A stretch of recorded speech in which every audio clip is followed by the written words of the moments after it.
Hi అండి, నమస్తే. నేను మీ సింధుని. Welcome back to our channel passion and fashion by Sindhu. ఇవాల్టి వీడియోలో ఎంతో డెలిషియస్ గా, యమ్మీగా, క్విక్ గా ప్రిపేర్ చేసుకునే ఒక మంచి డెజర్ట్ రెసిపీ చూపిస్తున్నాను.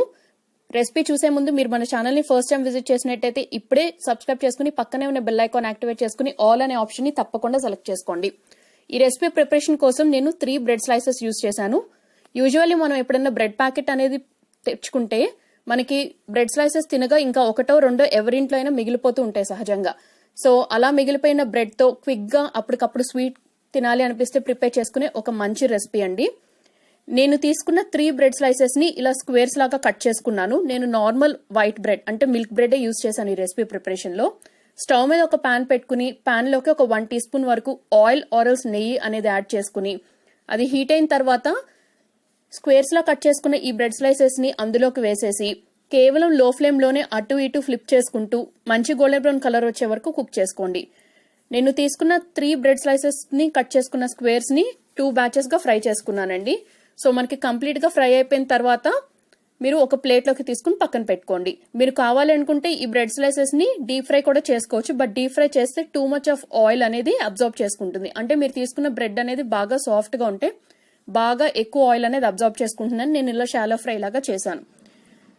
ఇప్పుడు బ్రెడ్ పీసెస్ ఫ్రై అయిపోయిన తర్వాత అదే ప్యాన్ లోకి 1/2 litre full cream milk use చేశాను. మీ దగ్గర ఫుల్ క్రీమ్ మిల్క్ లేకపోతే మీరు టోన్ మిల్కే తీసుకోండి. బట్ కొంచెం పచ్చి కోవా అనేది యాడ్ చేసుకోండి. అన్స్వీటెండ్ కోవా అంటే స్వీట్ గా లేనటువంటి కోవా అనేది యాడ్ చేసుకోండి. దానివల్ల మనకి ఈ రెసిపీ టెక్స్చర్ అనేది చాలా బాగుంటుంది. మీరు ఫుల్ క్రీమ్ మిల్క్ యూజ్ చేస్తే కోవా యాడ్ చేయాల్సిన అవసరం లేదు. సో పాలు అనేవి కేవలం లో టు మీడియం ఫ్లేమ్ లోనే బాయిల్ చేసుకోండి. మనకి ఫుల్ క్రీమ్ మిల్క్ అంటే పైన మీగడ లాంటిది ఏర్పడుతుంటుంది కదా, సో దాన్ని సైడ్స్ నుంచి కూడా స్క్రాప్ చేసుకుంటూ పాలు కంప్లీట్ గా ఒక పొంగు వచ్చే వరకు కుక్ చేసుకోండి. నేను ఈ పాలు బాయిలింగ్ అయ్యేటప్పుడే 1 టేబుల్ స్పూన్ వరకు కండెన్స్డ్ మిల్క్ అనేది యాడ్ చేశాను. మీ దగ్గర కండెన్స్డ్ మిల్క్ అవైలబిలిటీలో లేకపోతే 3 టీ స్పూన్స్ షుగర్ అనేది వేసుకోండి. సో ఒకసారి బాగా కలుపుకుని చిటికెడు ఎల్లో ఫుడ్ కలర్ అనేది వేయటం జరిగింది. ఈ స్టెప్ అనేది కంప్లీట్లీ ఆప్షనల్. యూజువల్లీ మనకి ఎక్కడైనా ఫంక్షన్స్ లో కానీ రెస్టారెంట్స్ లో కానీ షాహీ తుకడా అనేది ఖచ్చితంగా మనకు ఆ రబ్డీ అనేది కొంచెం లైట్ ఎల్లోయిష్ కలర్ లోనే ఉంటుంది. సో నేను ఆ కలర్ రావటం కోసం లైట్ గా ఫుడ్ కలర్ అనేది యూజ్ చేశాను. But anyway it's completely option. So మనకి పాలు మరుగుతున్నప్పుడు మనం మీన్వైల్ ప్యారలల్ గా జీడిపప్పు, బాదం పప్పు, పిస్తా పప్పు బాగా సన్నగా ముక్కలుగా తరిగి వేసుకోండి. ఈ డ్రై ఫ్రూట్స్ ఇన్నే వేయాలి క్వాంటిటీ అని ఏమీ లేదు, మీకు కావాల్సినవి వేసుకోవచ్చు.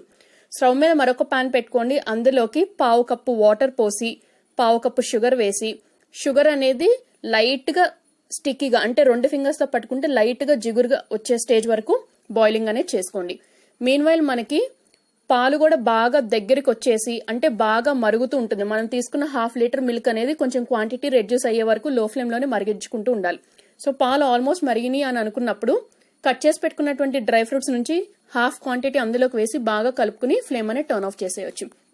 ఇన్ కేస్ ఫుడ్ కలర్ వేయడానికి ఇష్టపడని వాళ్ళు కుంకుమ పువ్వు అవైలబిలిటీలో ఉంటే కుంకుమ పువ్వుని కొద్దిగా వాటర్ లో వేసి అలా కూడా యాడ్ చేసుకోవచ్చు. సో మనకి ఫ్రై అయిపోయిన ఈ బ్రెడ్ పీసెస్ ఒక్కొక్క దాన్ని షుగర్ సిరప్ లో డిప్ చేసి 2 సైడ్స్ కూడా కోటింగ్ అనేది చేసి ఎక్కువసేపు ఉంచొద్దండి. అది షుగర్ సిరప్ ని ఎక్కువగా అబ్జర్వ్ చేసుకుని టూ మచ్ స్వీట్నెస్ గా అయిపోతుంది. జస్ట్ ఫ్యూ సెకండ్స్ అలా డిప్ చేసి ఇమీడియట్ గా ఒక ప్లేట్ లోకి తీసుకోండి. సో ఇలా అన్ని బ్రెడ్ స్లైసెస్ ని షుగర్ సిరప్ లో డిప్ చేసి జస్ట్ అటు ఇటు మునిగేలాగా కోట్ చేసి ప్లేట్ లోకి తీసేసుకోండి. దీనిపై నుంచి ఇందాక ప్రిపేర్ చేసుకున్నటువంటి పాల మిశ్రమం అంటే రబ్డీ ఉంది కదా, దాన్ని మొత్తం వేసేసి రిమైనింగ్ డ్రై ఫ్రూట్స్ ఏవైతే ఉన్నాయో వాటి పెట్టి గార్నిష్ చేసేసుకోండి. ఈ రెసిపీని మీరు వేడిగా అయినా సర్వ్ చేసుకోవచ్చు, లేదా ఫ్రిడ్జ్ లో పెట్టుకుని చల్లగా అయినా సర్వ్ చేసుకుని ఎలా సర్వ్ చేసుకున్నా కూడా చాలా చాలా బాగుంటుంది. సో ఈసారి మీ ఇంట్లో ఎప్పుడైనా బ్రెడ్ స్లైసెస్ లెఫ్ట్ ఓవర్ ఉంటే తప్పకుండా ఈ షాహీ తుకడా రెసిపీని మీ ఇంట్లో అందరూ ట్రై చేయండి. Definitely a very big hit అయిపోతుంది.